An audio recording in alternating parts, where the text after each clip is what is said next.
Disa riċerkaturi u intraprendituri bejnietom ibbenefikaw minn fond ta' 100,000 euro, dan bħala parti minn take-off li huwa bbażat fl-Università ta' Malta. Il-fond kien maqsum f'żewġ kategoriji, dik tal-startups jew aħjar negozji ġodda u oħra l-prova tal-kunċett. Fost ir-rebbieħa fil-kategorija tal-startups hemm il-proġett Photon Malta li jiżviluppa app li tippermetti li b'buttuna waħda l-utenti jipprintjaw ritratti diġitali mill-mowbajl tagħhom u jitwaslulhom id-dar bla ħlas. Dan l-istess proġett rebaħ ukoll il-premju ta' potenzjal transkonfinali. Tyron Barron fisser kif dan il-fond se jkun ta' għajnuna għalih.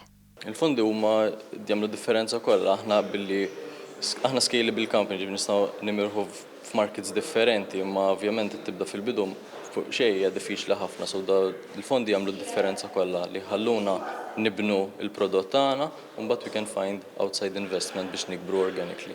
Fil-kategorija tal-prova tal-kunċett hemm professuri universitarji li jippruvaw joħorġu prodott mir-riċerka li jagħmlu. Fost dawn hemm proġett bil-għan li jiżviluppa testijiet li jiddistingwu bejn ċerti tipi ta' kanċer tas-sider u jinformaw dwar it-terapija meħtieġa kif spjega l-professur Godfrey Grech.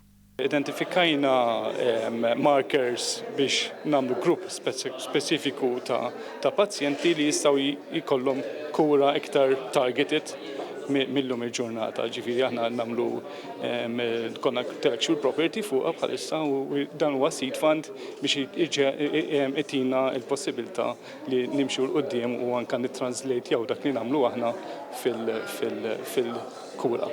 Fid-diskors tiegħu il-Ministru Chris Cardona iddeskriva take-off bħala post speċjali fejn in-negozju u l-akkademja jiltaqgħu u saħaq li l-Gvern se jkompli jaħdem qattih biex in-negozji jkomplu joħolqu l-impjiegi u jattiraw investiment dirett barrani.